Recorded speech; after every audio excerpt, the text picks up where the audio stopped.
morning, everybody. I'm with Brett King, this man here. He'll be on stage in 5 minutes' time. I hope you're ready. As quickly as you can, please. It's going to be awesome. We're going to rock your world. Thank you.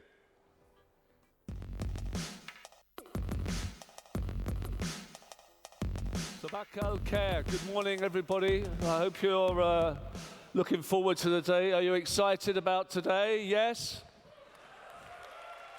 I can't hear you. Are you excited about today? Fantastic. I'm now going to begin the day with an amazing man called Brett King. He's spoken in more than 50 countries, more than 1 million people. He's even been an advisor at the White House on banking. I'll emphasize that that was after the financial crash and not before it. His Amazon books, he's been voted Banker of the Year. He's a best-selling author. He's done stuff for Wired. I've been speaking to him backstage. He's absolutely awesome.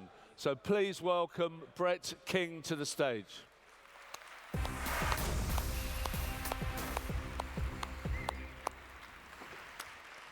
How are you, Monty? Good luck, baby. Hey, just wait before you go. Before you go.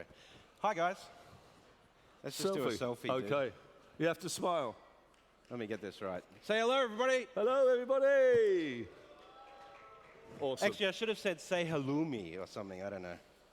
I was at dinner with these guys last night, and they were trying to convince me that the Arabic word for a smartphone was iPhone, right? But who's got an iPhone here? Okay, cool. So are you guys excited to meet Steve Wozniak? You know I'm not Wozniak, right? But he's coming, don't worry. And who's got a Samsung? Anyone got a Galaxy Note? You know those things blow up, right?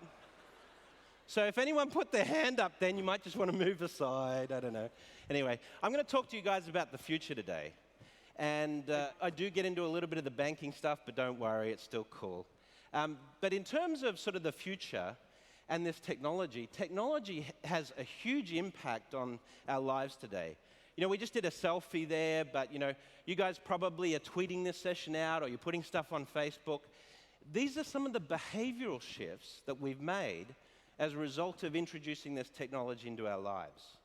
So the real question is, how is this technology going to change our life going forward? That's what I'd like to talk to you guys about today. But you know, technology's cool. Technology has this impact on us in terms of the way we live that's really sort of changing society from a day-to-day perspective. Let's see if this is working. Okay, good. Now this is people lining up, waiting for an iPhone in London. Got some audio feed there. Then we've got in China, people stacking up. So it doesn't matter which culture you're from, technology is so cool. People camp outside of an Apple store to get the latest gadget. But do you ever see people camping outside of a bank, trying to get a bank account open? Well, actually, this is people camping outside of a bank in the UK, in London. Do you know what it was for? It wasn't for a new product. They were trying to get their money out because they thought the bank was going to go under, right? So that's about the only time people camp outside of a bank. But you know, when we look at this technology, one thing that we can be certain is over the last 250 years, as new technologies have come into play, they've been quite disruptive. Now, this was big technology back 200 years ago. This was the steam machine powering a weaving loom or a textile factory. And you see this young child who was suddenly put in charge of running this machine. But in 1812, this was very disruptive technology. It resulted in the loss of jobs, thousands and thousands of jobs in the UK at the time. Now, the two biggest employers in the UK at that time were textiles and agriculture. So you can imagine how disruptive this technology was. So as these steam machines started to be put in factories, and you know, these kids started operating them, what would happen is people would come in, the textile workers would come into these factories and they'd smash up the steam machines with a sledgehammer. They'd try and burn the factories down. And we came to call these people Luddites. I don't know if you've heard that term before. Now, the Luddites were sort of run by this fictitious character. We used to call him King Lud or General Lud. We don't know if he was actually a real person, but this was such disruptive technology at the time that it really resulted in a massive political shift. But today we see similar things happening. These are the Luddites of the 21st century. These are taxi drivers losing their job as a result of the Uber app, this technology that's changed the way we've ordered taxis. Now, 200 years have gone past, and it seems that technology, even though we love technology, still has a disruptive effect on society.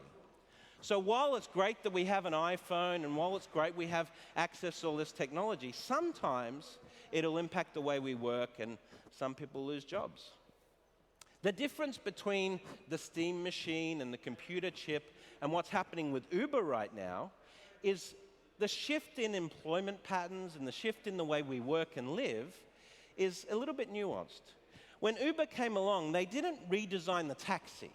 They didn't change the technology of the car. What they did is they changed the way we thought about a journey. Have you guys used Uber to order a taxi, right? So you can now just take your phone out of your pocket and you can say, pick me up, and you can see the driver coming to you on the map. Now, that was an innovation that Uber put into the design of the app. They also changed the way you pay for a taxi. So, you get to your destination, you don't have to worry about finding your purse or your wallet or a credit card or cash because you just use the app. But there was another part of this that's quite interesting. In the US, Uber employs over 1 million drivers on a full-time basis. It's a big, big employer in the United States. But 30% of Uber's drivers in cities like New York had never had a bank account. Now, this is a problem because they used to drive yellow cabs and get paid in cash, and now Uber's saying you need a bank account, a plastic card to get paid. So how did Uber fix this problem? So what they did is Uber said, well, we need to make it easy for drivers to get a bank account. So in the driver app, when you sign up as a driver for Uber, they allow you to sign up for a bank account. In doing so, Uber became one of the largest banks in the United States for small business entrepreneurs. We call it acquirer in banking language. They became one of the largest acquirers of small business bank accounts. Now, you probably don't think of Uber as a bank, but they had to enable access to banking services to fix this problem of recruiting drivers. And this is a good indication of the sort of design changes we're seeing as a result of technologies like Uber. Banking and other payment services and things like that are becoming integrated into our life because of the technology of smartphones. We'll soon have augmented reality glasses and all of these sorts of things that will integrate technology into our lives more fully. So what sort of impact is this going to have on society? This is a graph showing you the impact of the tractor or the combustion engine on the farming sector. In the late 1800s in the United States, between 70 and 50% of the labor force in the US was employed in farming. Today, that's less than 2% of the US workforce. So you can see the blue line is the number of tractors in the US, and the red line is the number of people working in farms. This is pretty destructive technology. Where did all those jobs go? All those people who were put out of work by combustion engines, by tractors, were they just out of work? Well, many of them went into factories and automation and things like that. So the big disruptive technologies we're looking at down the pipe, the big 4 disruptive technologies that will affect our society globally over the next 20 years, start with automation, start with artificial intelligence and robotics. Now, AI has made some real leaps and bounds the last few years. We don't have artificial general intelligence yet. We sort of talk about 3 categories of AI. We talk about machine intelligence, artificial general intelligence. This is where you have a computer that can mimic a human or is as smart as a human. And then we have hyper-intelligent computers. So computers will be smarter than humans. But we're at the machine intelligence stage right now. That is, we have computers that can do specific tasks better than humans. Do you know some of those tasks that they can do? Well, one of them is the example of IBM Watson. IBM Watson is an AI, a machine intelligence built by IBM, and they've applied this not just to playing the game show Jeopardy, but to now diagnosing cancer. So if you look at the cancer research industry in the United States and globally, this is millions of dollars going to cancer research. They taught Watson to understand the medical research around cancer and oncology. So it can suck in 25 years of research papers and medical journals and synthesize all of that information in a second to give a diagnosis. What that means is today, Watson is 97% accurate at diagnosing cancer. Sounds pretty good. Do you know how accurate the average doctor is in the United States for diagnosing cancer? 50%. So Watson is almost twice as accurate as the best human doctors in diagnosing cancer. That's pretty wild. Now think about that. If you went to your doctor and your doctor suspected that you might have cancer, would you absolutely insist on seeing a human doctor to get your diagnosis? Or now that you know that, would you be prepared for an artificial intelligence to give you a diagnosis? It's interesting, isn't it? We're going to come to trust machines because machines will give better advice than humans very soon. This is going to change the way we think of the world. We used to say humans were better. The human factor, that human connection was what we needed. But once we understand that machines are actually better performing in terms of giving advice, this may change the way we think about society. Now, when we infuse all of this technology into our world, it changes the way we live. Today, we use social networks, we use our smartphone, we use technology like this, and it's changed our behavior. How many times a day do you check your smartphone? Facebook, check your email. Probably 100 times a day or more. But before 2007, before the iPhone came along, you probably weren't doing that. Before Facebook came along, you definitely weren't doing that. So this has already changed our behavior. But as technology gets cheaper and smaller and smarter and becomes infused in our cars and our homes and all of these sorts of things, technology will just be all around us, but it'll change the way we experience life.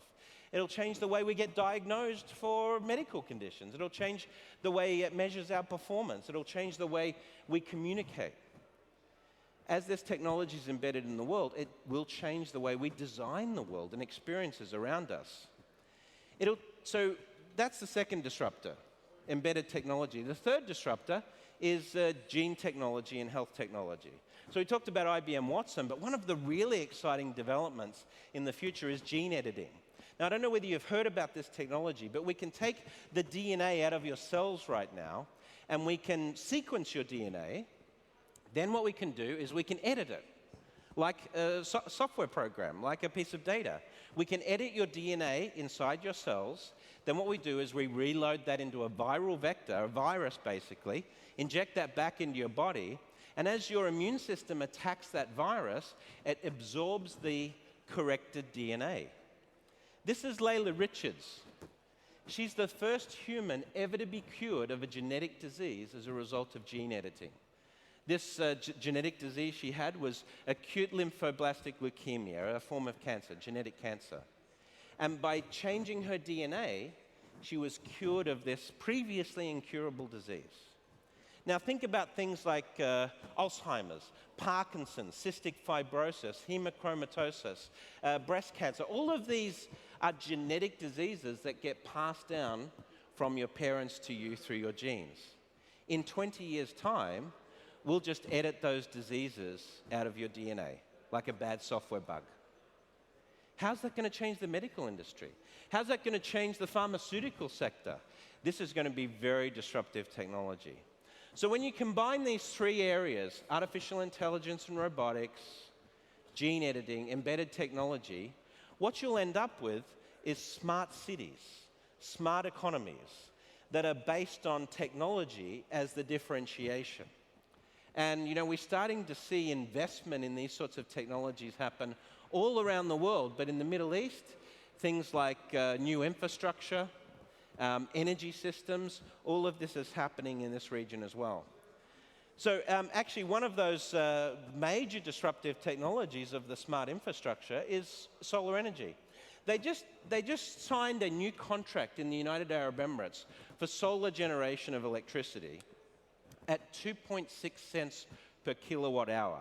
Now, this probably doesn't mean much to you guys, but in the United States, on average, based on coal plants, the US pays 6 cents per kilowatt hour to generate electricity. So this is almost a third of that price today. We're signing solar contracts. So here's a really interesting thing. If you're an economy based on coal generation or natural gas electricity generation in 10 years' time, you'll be falling behind the rest of the world because your electricity costs will be 10 times that of an economy based on renewables. And you'll have increased healthcare costs from the pollution. You know, let's not even talk about climate change. So this is going to be extremely disruptive technology. But as we sort of throw all this in the mix and we think about these changes, then how's that going to change the way society works? Well, automation and robotics and artificial intelligence are going to be massive changes for our society, bigger than the internet, bigger than the invention of the computer, bigger than the steam machine. If we think about these disruptive technologies that we've seen over the last 250 years, nothing's even come close to the disruptive power of AI. And that's a big deal. Do you know, if you look back over all of those technology changes we've seen in 250 years, one of the things that emerges is really interesting. How many businesses have survived the introduction of a disruptive technology like the internet or the steam machine, for example, with their business model intact? Zero. So how many industries are going to be affected by the introduction of artificial intelligence? Pretty much all of them. So this is Ava from a movie called Ex Machina. I don't know whether you've seen it. But this is how science fiction depicts these robots that we see in sci-fi. It's either that or it's the Terminator that's going to come and take over the world. Just a tip on that. Just be kind to robots. You never know what's going to happen in the future, okay? So this is what science fiction thinks robots looks like, but this is actually what robots look like today. They're not quite at the Ava stage right yet, but robots are going to be very commonplace within just a few years. By 2035, there's going to be more robots on the planet than humans. Did you know that? So what is the most common form of robot you're going to see in the future? Well, you might see robots like this. This is Amazon's automated drone fleet that they're working on. They're testing this in the UK and the US right now. 80% of Amazon's deliveries fall under the weight category of 5 pounds in the US measurement system. And these drones would be capable of delivering those goods and services. So how this is probably going to work is you're going to have automated trucks that drive around, and the drone will fly off the truck, deliver the parcel to your door, and then connect back on the truck. Or they'll have hubs around the city that this will do. So this is going to be pretty interesting. We're going to see these drones flying around all over the place. We're also going to see probably the most common form of robot that we'll see around the world will be actually autonomous vehicles, self-driving cars. That's a form of robot, right? But we're also going to be introducing robots into things like surgery. This is the STAR robot, the Smart Tissue Autonomous Robot. And this is capable of outperforming surgeons in doing sutures 19 out of 20 times. It's better than the best doctors. Why? Because it's learned to suture based on the best doctors. It's mimicked them. And this is the big shift that we've seen recently, is machines are starting to learn. And they can learn by observing humans and copying us. But then they start to improve on that model. So that's pretty interesting. So machines are no longer just programmed. Now they actually learn behavior. And this is a big change. This is what's going to enable AI to progress. But it's not just smart cars or autonomous vehicles on the roadways. We're going to have smart ships. And here's where smart economies will have to adapt.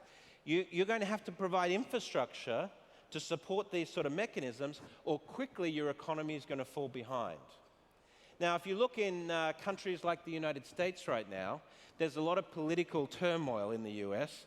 Oh, goodness, I hope Trump doesn't get in next week, I tell you what. But I live in New York, it's crazy. Crazy to think that he's got this far. But anyway, I hope, anyway, let's not get into the politics. But in the US, it's very fashionable for Trump to talk about bringing back big coal and bringing back, automotive production to, Detroit and things like that. But the reality is the US hasn't invested in infrastructure that would support the smart economy. They're behind China and India on solar investment. They're behind in terms of infrastructure investment for the smart economy. The only thing that might save the US is Silicon Valley, which has created this incredible wealth of innovation. But you guys have to make a choice here in Beirut and Lebanon. Are you going to be a smart economy? This is in 20 years' time, unless you invest in this type of infrastructure, then it's going to be a challenge. So let's talk about banking a little bit. Let's sort of say, okay, well, if we were going to redesign the world of banking based on all of these technologies going to impact us, what would that look like? And how's that going to change the way we live with banking and our money in the future?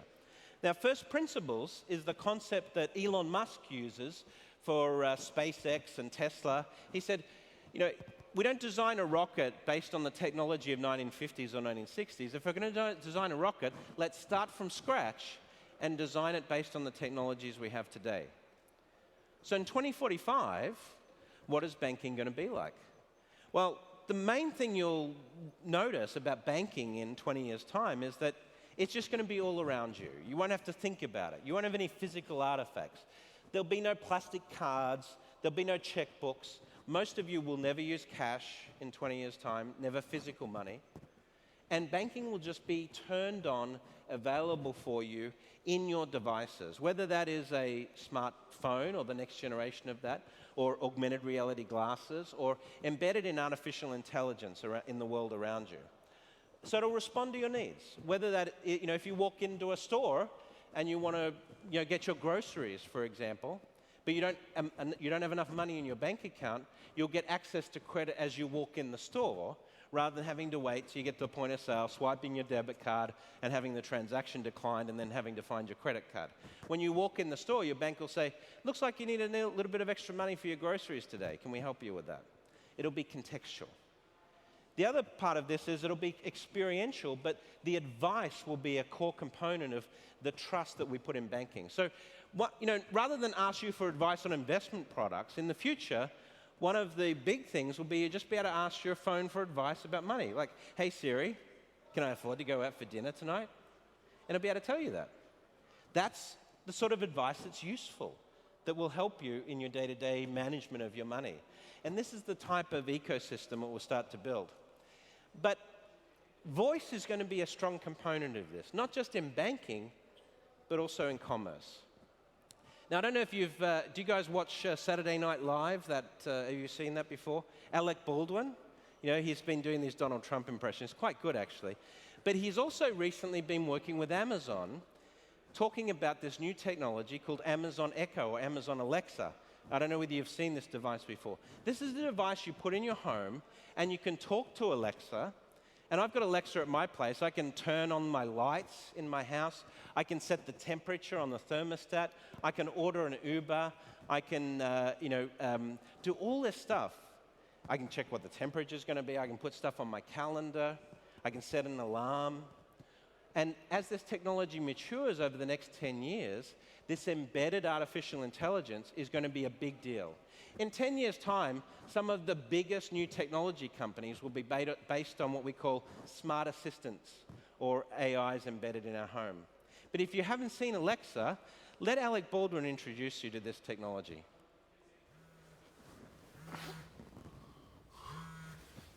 Yeah.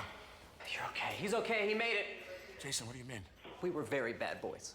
Alexa, what's in the news? Here's the news. Alec Baldwin and Jason Schwartzman were seen mooning paparazzi. Baldwin grew a shoe at photographers before making a run for it. My poor cashmere socks. Alexa, reorder another pair of Brescianis. Reordering Bresciani socks. Okay, listen. Can you send some lawyers or something? Alec. It's a pretty good ad, right? Now, did you notice the moment when Alec conducted commerce using his voice? What did he order? Do you remember? Socks, right. He said, Alexa, reorder me a pair of Bresciani socks. These are like $200 cashmere socks. They're incredible, right? I don't have any, by the way, but he just ordered using his voice. Now imagine how this is going to change the way we think about banking products and services. Right now today in a bank, we promote things like credit cards and debit cards. Now, credit cards, the way we've promoted credit cards in the past is we said, you get this credit card, and the more you spend, the more airline miles we'll give you. Right? And it's geared towards that. So how much do you think the airline miles that Alec Baldwin gets on his credit card influenced his decision of which payment method he used for Alexa? It didn't at all, because it's automated. And so this really means we're going to have to rethink the concept of a payment vehicle, a debit card or a bank account, and the way it will integrate into our life. Those things that used to be important, that used to get people to use your cards, it won't matter in this world. Because once you've linked a card to Amazon, that's it. He's not going to say, which card am I going to use, Alexa? Reorder me the Bresciani socks, but choose the card with the highest airline miles. It's not going to work like that, right? It's going to be highly automated. So this is going to change the way we think about bank products and services as well. But not only giving you advice in terms of your financial health, but your bank account will help you to make smart purchase decisions. When you combine this with AI, this is how something might work. You might say to Siri on your phone, hey Siri, can I afford to go out for dinner tonight? And Siri would say, yes, but only if you spend under $100 US. And you say, all right, find me a great Chinese fusion, Asian fusion restaurant that I can go to for under $100. And it will book the restaurant for you based on that. So this technology will just be embedded. When you go to the restaurant, you'll go and eat, and then you'll leave the restaurant. You won't have to pay because your agent on your phone, your AI built into your phone, will look after all of that seamlessly. This is the technology we'll be working with. Facebook, Google, Apple, they're all working on these smart assistant technologies. It's going to be very, very big over the next 5 to 10 years. But it's not just this AI component. The real trick around banking and money will be lowering friction. So for example, when you come to a new country that you haven't visited before, if you go to London, for example, you go to London and you want to get a taxi, you've got to have cash for most of the taxis. They have the contactless terminals in the taxis now, but the taxi drivers don't like using them, so they pretend they're not working, right? So you've got to have cash. The problem is if you've just hopped off a plane, then you haven't gone to an ATM, you don't have cash, it's always a problem. But in the future, it doesn't matter where you go in the world, your phone will be able to just work that out for you, or your technology that you have will just be able to work out how to pay. If I want to send you some money, I'll just put in, I owe you $50, and I use my phone with a gesture or something, and bang, you got $50.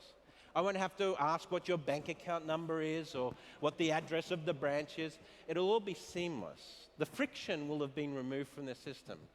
There's over 21,000 fintech companies in the world today.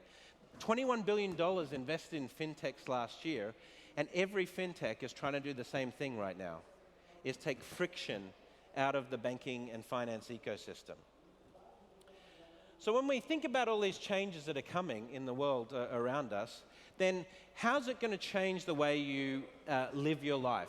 Identity is going to be a big portion of that. Your identity may change based on the type of interactions you have. In the past, we used to measure identity based on your date of birth and where you lived, your address and identity markers like this. But in the future, your behavior will be your identity, not your identity document. Your behavior will identify you as a unique person. So even if someone steals your driver's license, or knows your date of birth, or knows where you live, or in the US, your social security number, the fact that their behavior doesn't mimic you will protect you from fraud in the future. This is a very important development because fraud is skyrocketing right now, identity theft in particular, because the old identity mechanisms that we use, date of birth, address, those sorts of data points are really no longer securable. We can't make those secure. So we have to use something else. So we use facial recognition, biometrics, voice recognition. We use all of these technologies as well as heuristics, your behavior, to really figure out who you are. Now, this changes our ability to automate, right? And when you think about automation, you might think of something like this. This is Elon Musk's Tesla factory in California. And he's now building the Gigafactory in Nevada. But you notice there's no humans on the factory floor here. Do you know why? Elon Musk says it's very simple. He said if he puts humans on the factory floor, they slow the factory down to human speed. So at robot speed, or based on automation, they can produce cars a lot faster than having humans on the production line. And think about things like healthcare, or banking, or many of these service industries where humans are involved today. We'll take humans out of that because we'll be able to deliver revenue and products much faster in real time on a smartphone than having a human involved. A human will just add friction in the future. A human will just slow things down. Now you might say, yeah, but what if I want human contact? You know, I think the driver for efficiency and access to services in the moment, when you need it the most, will actually be a stronger driver than human contact in the future. So how do we get to 2045? What's going to happen over the next couple of decades? Well, it starts with a change to the way we think about these sorts of industries, banking, energy, all of these, telecoms. We're going to have to change the underpinning regulations. Now, there's here in Lebanon, there's a little bit of the regulator's a little bit slow in respect to some of these changes. Because there's a little bit of, we've got to look after our banks that are here. But actually, if you look at London and Singapore and some of these other markets, they're rushing to engage fintech. London has made a big call of saying they're the most advanced fintech economy. And they create these sandboxes or areas for these fintechs to play so that they can actually try and prototype new types of financial services or new companies that can sometimes even break regulation, but they allow them to do that in sort of a secure environment or a test environment. And all these regulators now are sort of rushing to get fintechs to invest in their economy. Why? They understand that smart economies will have technology-based financial services in the future. In fact, the leading banks and financial service companies, the leading healthcare companies, the leading agricultural companies will all be technology first in the future. This is the key. And we're starting to see a shift towards experience design. Just like Uber changed the experience of the journey of a taxi, we're starting to change the context of banking in our lives. So you've got companies like Acorns that allow you to invest just a few cents every day. They round up your purchases and put that in an investment account. You've got Apple Pay, which allows you to tap your phone or tap your watch. Android Pay, Samsung Pay. We now can use our phone instead of having to use plastic. And you've got companies like Affirm, Max Levchin, who used to be with PayPal. He's got this startup now. When you walk into a store, you can get access to credit in the store. You don't need to apply for a credit card in advance. You can do it right there in the store. So what we're doing is we're taking bank products and services, we're turning them into experiences embedded in your life that solve a problem for you in the moment. This is the shift in design thinking that we're doing. But you might say, but isn't advice important? Isn't the human still important in this? This is where humans can differentiate, right? When you need advice on a mortgage or an investment product. But we're actually learning that humans are no longer the best at advice. Let me illustrate it this way. This is what the Google self-driving car sees through its bank of sensors as it's driving around California and other locations. The LiDAR and the camera suite that they have in an Uber vehicle or in the Tesla vehicle now or Google smart driving car, they can capture 1,000 times the information that your eye can capture when you're driving. 1,000 times. And they can make a decision 50 times faster than your neocortex. So what is inevitable is this. Within 10 to 15 years, autonomous vehicles will outperform human drivers without exception. So think about 2030, maybe 2035 at the latest, maybe even before the end of next decade. Can you imagine going to London and human drivers are banned from the city centre because humans are too risky? This is statistically a very strong possibility. Now, I'm sure if you guys have been in the Beirut traffic this morning, it probably is not a bad idea, right? To have autonomous vehicles. But then think about what you're going to do in an autonomous vehicle that drives itself. What are you going to do? Well, you can probably check your Facebook status and do some selfies, I don't know.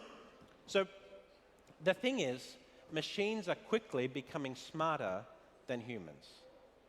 And the best advice in the future will come from machines because they can synthesize more information to make a decision. That's why machines will outperform humans. See, even the best human advisors that have years and years of experience, they don't know all of the data. They've forgotten things that they've learned in the past. They may not have access to the right information. They may not know your behavior. But the machines in the future that learn this will be able to combine all of that information to give you advice in real time, based on you individually in terms of how you live your life. Now, we've been applying this to the startup that I built in New York called Movin.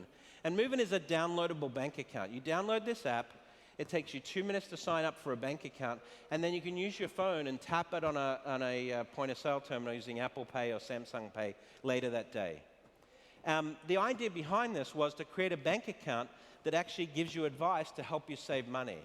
And our users of Movin, and we're in 3 countries right now, in Canada, in the United States, and in New Zealand, on average, people that use our app save $150 more per month than their counterparts who don't use Movin, who just have a typical bank account.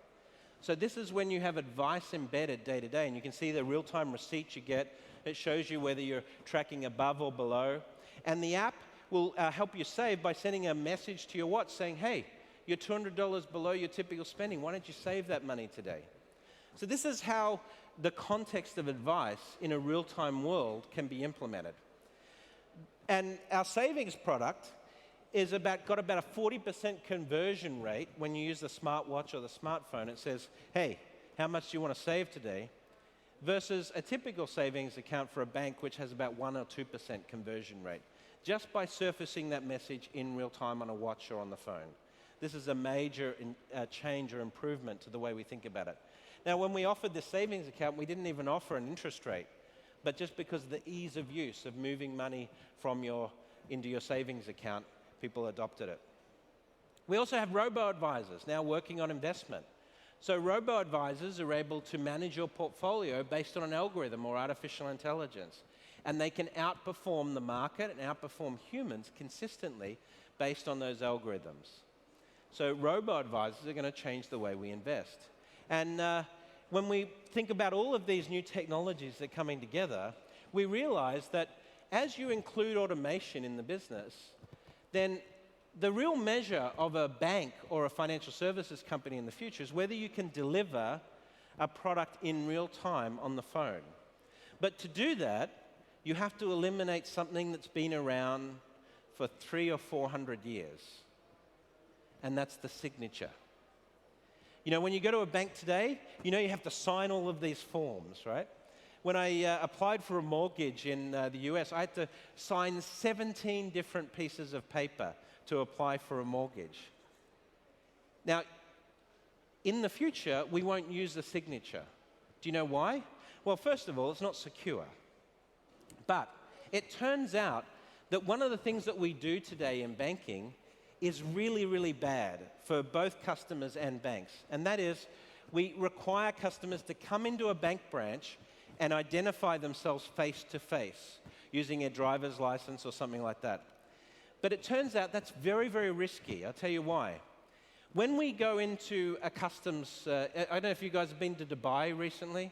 Anyone been to Dubai or London? So when you go into these newer airports, they have now biometric passport control. Use your fingerprint or use facial recognition. And the reason we use those technologies is that a camera, for example, doing facial recognition is 50 times more accurate at being able to detect whether you're the person that's in the photograph in your passport than a human. So if you've got a human customs officer sitting there looking at your passport and looking at your picture like that, they will make 50 times the errors of a software program that does that same task. So you think about that. What's the riskiest thing a bank does today? Ask you to come into a branch and open an account with a signature. Because we have technology that will exceed a human at doing identification every single time already, and we're not using it.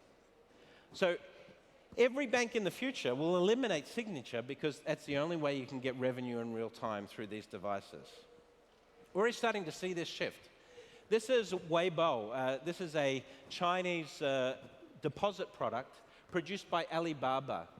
And they raised $93 billion in deposits on mobile phones. This was huge.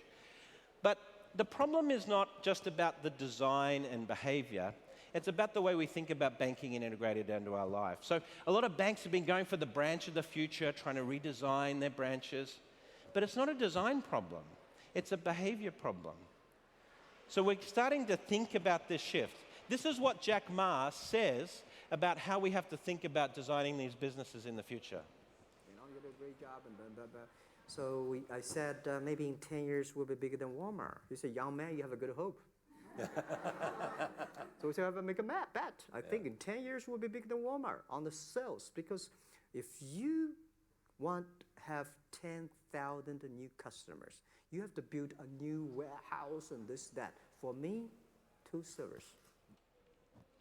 So this is how fintech startups and technology companies think about this problem today.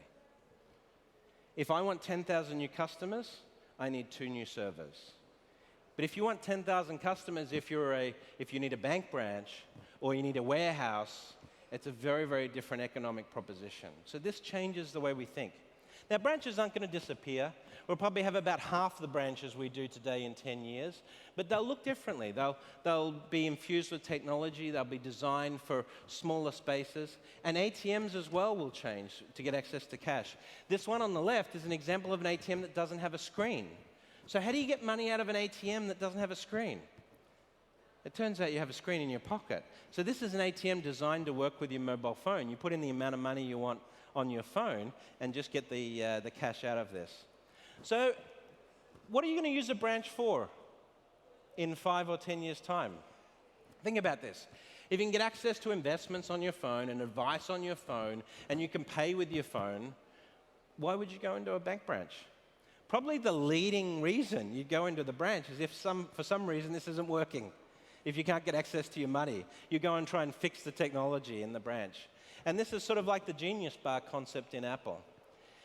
So how does a bank change to integrate this technology into their ecosystem?